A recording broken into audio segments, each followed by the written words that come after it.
Welcome friends, welcome to India சமையல். இன்றைக்கி வீடியோவில் வாழைப்பூ முருங்கைக்கீரையை வச்சு ஹெல்த்தியான ஸ்நாக்ஸ் ரெசிபி எப்படி பண்ணலான்னு சொல்லி பார்க்கலாம். நம்ம சேனலில் போடுற வீடியோ உங்களுக்கு பிடிச்சிருச்சுன்னா சப்ஸ்கிரைப் பண்ணி வச்சுக்கோங்க. நான் வாழைப்பூவை இந்த மாதிரி எடுத்து வச்சுருக்கேன். உள்ளே இருக்க நரம்பெல்லாம் இருக்கும், அது இந்த மாதிரி க்ளீன் பண்ணி எடுத்து வச்சுக்கோங்க. இப்போ இந்த மாதிரி பொடி பொடியாக கட் பண்ணி எடுத்து வச்சுக்கலாம். இப்போ ஒரு மிக்சிங் பவுலில் கட் பண்ணி வச்சுருந்தா வாழைப்பூவை சேர்த்துக்கலாம். கொஞ்சமாக முருங்கைக்கீரை சேர்த்துக்கோங்க. கடலை மாவு 3 டீஸ்பூன் அளவுக்கு சேர்த்துருக்கேன். பத்தலைன்னா நம்ம பின்னாடி சேர்த்துக்கலாம்.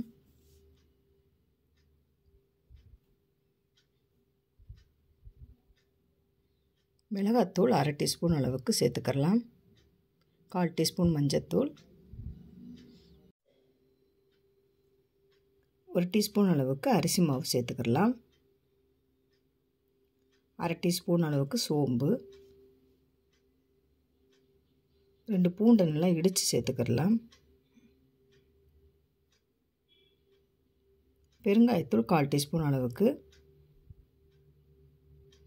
கொஞ்சமாக வெங்காயம் சேர்த்துக்கலாம். உப்பு தேவையான அளவு இப்போ சேர்த்துட்டு நல்லா கலந்து விட்டுக்கலாம். இப்போ இந்த அளவுக்கு நல்லா கலந்து விட்டாச்சு. இப்போ மாவு கொஞ்சம் பத்தாமல் இருக்குது. இன்னும் 2 டீஸ்பூன் அளவுக்கு கடலை மாவு சேர்த்துக்கலாம். இப்போ சேர்த்துட்டு நல்லா கலந்து விட்டுக்கோங்க. கொஞ்சமாக தண்ணி சேர்த்துக்கலாம். தண்ணி சேர்த்துட்டு கெட்டியான பதத்துக்கு பிணைஞ்சு எடுத்துக்கலாம்.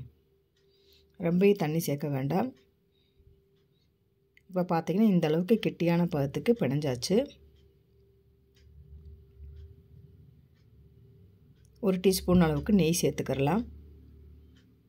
இப்போ நெய் சேர்த்துட்டு நல்லா கலந்து விட்டுக்கோங்க. கொஞ்சம் நேரம் நல்லா ஊறட்டும். இப்போ எண்ணெய் நல்லா சூடாக இருக்கணும். சூடான ஆயிலில் கொஞ்சம் கொஞ்சமாக இந்த மாதிரி போட்டு பொரித்து எடுத்துடலாம். குட்டி குட்டி ஷேஃபாக பக்கோடா ஷேஃபுக்கு நம்ம போட்டுக்கிறலாம். நல்லா கலர் நல்லா சேஞ்ச் ஆகி வரணும். நல்லா கிறிஸ்பியாக வந்த பிறகு எடுத்துடலாம். இப்போ பார்த்திங்கன்னா நல்லா வெந்துருச்சு. சூப்பரான ஹெல்த்தியான பக்கோடா ரெடி. நீங்களும் இந்த மாதிரி ட்ரை பண்ணி பாருங்கள் ஃப்ரெண்ட்ஸ். சூப்பராக இருக்கும். ட்ரை பண்ணி பார்த்துட்டு கமெண்ட் பண்ணுங்கள். உங்களுக்கு இந்த வீடியோ பிடிச்சிருந்துச்சுன்னா லைக் பண்ணுங்கள், ஷேர் பண்ணுங்கள், கமெண்ட் பண்ணுங்கள். உங்களை நான் வேறு சந்திக்கிறேன். பாய்.